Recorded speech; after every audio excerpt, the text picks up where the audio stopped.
Hey guys, got another knife review for you today, and it's of a knife that honestly I didn't ever think that I would buy, just because it didn't really seem to be the kind of knife that I usually gravitate towards. But through circumstances, I found a good deal, and it just kind of, or actually a really good deal, and the everything was right about it. So I decided to pick it up to try, and I'm glad I did, because I actually think it's a really cool knife, and that is this knife. It's a Hinderer XM-18 3-inch knife. 3-inch with the slicer grind, and I'll show you the blade in a second. But one of the reasons, besides the price that was good, why I decided to get it, is this one came with a brass washer mod. So normally these knives come with Teflon washers, so that kind of like drew me a little bit away from it. But this one already had the bronze washers already swapped out for it, so I was interested to see how it felt and how it performed, and I gotta say it's really smooth. Before I deploy the knife, which is, you can deploy it with the thumb stud, or your middle finger, or the flipper tab, which is kind of weirdly angled. See if I gotta, like, this is like a normal flipper tab that's like straight there. This has like that curve up area. So in many ways this is almost like a shrunken down ZT 0562. It's a mini 0562 basically, but just kind of like an overbuilt knife. You can see 1, 2, 3 pillars. Normally knives, a lot of knives, they'll only just have one back there if they're trying to be minimalist. Let's see if I have one that has just one. Oh, this one has 2. My Sage has 2, but yeah, this has 3. It's just kind of like they're getting with the overbuilt theme. And it has a smaller titanium liner with the G10 scale on top, and then all titanium on this side. It has this famous kind of looking Hinderer clip, which is not too much of a deep carry clip, but it's not that bad. It's definitely going to go in thick pants. That leaves you a little bit to stick up, but I kind of like deep carry, so I might get a deep carry clip for it. I like the backs of the screws, how they're like flat like that. Over travel stop pin, no lock bar insert, so it's titanium on steel. Then you have this unusual kind of pivot area. And I haven't disassembled it, but it is a tiny bit off center, not too bad. The thumb studs, I like the thumb studs. They're kind of almost, and this is a mod that I'm probably going to do to my Benza. You see how this comes up to a very point there? These ones kind of have that point taken off. Thinking about doing that same thing with my Sabenza, but here's size comparison. This is a small Sabenza, and then against the 3-inch. So let's go ahead and deploy the blade. So like I said, it actually really has a really good detent. They're almost the same size. The Hinderer is just a little bit bigger, as you can see. Let's do some more size comparisons. This is a Delica, and Delica is a little bit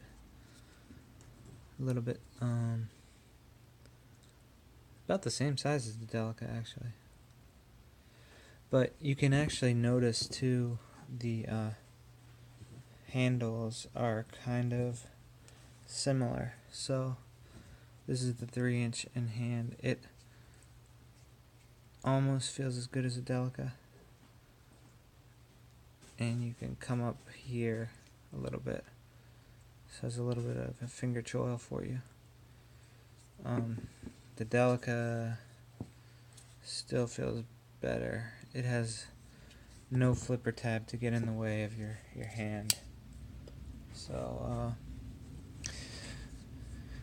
I think if they modded this to come out a little bit more this way, it would have helped it. Then it would have made the flipper tab like a little bit smaller. But the flipper tab works. There's jimping on the underside, so it kind of like gives you the idea that you need to be doing that with it. This particular model, you can light switch it or just push button. It really has a good detent, and it pretty much falls shut. You can middle finger flick it, and the person that had it before me, I believe, sharpened it, not to a mirror polish, but it did come sharp. S35 VM blade. You can see it's a beefy stock. These are known for being hard use. Lockups pretty early, and this the lock bar doesn't have a lot of tension, so that makes it easy to disengage. You can see there's a lot of it cut out right there. But works best to just keep your thumb straight and push up with it. It really will fire out of there. Someone has compared the action to a Benchmade, like a Benchmade 940, and that's kind of how Benchmade's like. Just can push them open like that. That's what I do with my. But I'm glad I got a chance to try this. I do like the ergos. It's a full 4-finger grip with a 3-inch blade with a choil to choke up on. They do a very aggressive stone wash. Just gonna hide scratches. The Sebenza is kind of like a lighter stone wash.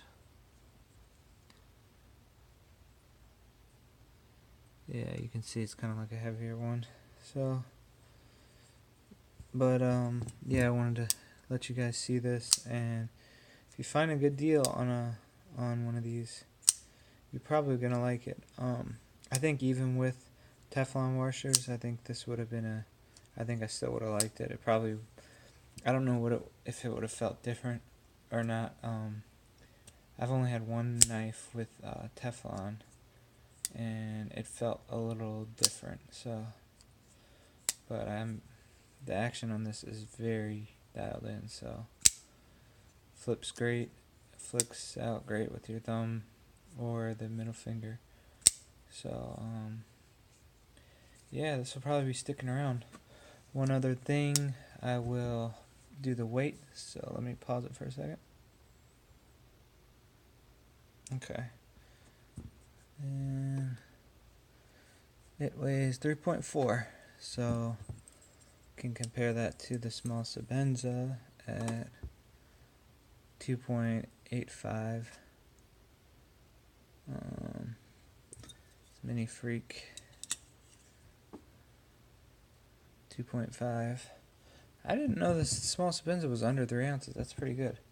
Let's see what else I have. Let's see if it's as much as the Sage 2. Yeah, 3.4. So if you have a Sage 2, it's going to be about the same. Love the Sage 2. So anyway, those are my thoughts of the knife. I'm impressed with it. I looked on the Hinderer website for kind of like warranty, and it's definitely not as good as warranty as a Sebenza. I think they're about the same price, MSRP. So the Sebenza definitely has more perks to getting a Sebenza, but this is more kind of like, I guess you call it heavy duty hard use. So it's very solid with all the liners and the pillars and the thick stock and everything. So can open it slowly, but like I said, with the D10, it just wants to fire out of there. These thumb lugs also act as stop pins right there, and then this little tiny pin is just there to catch the blade right there. Doesn't even touch on the back part. So that pin is strictly for stopping it this way, so the blade doesn't go through the pillars there. It does have a lanyard hole there also if you wanted to do paracord. But yeah, my first XM-18, and I'm pretty happy with it. So you guys have a good one. See ya.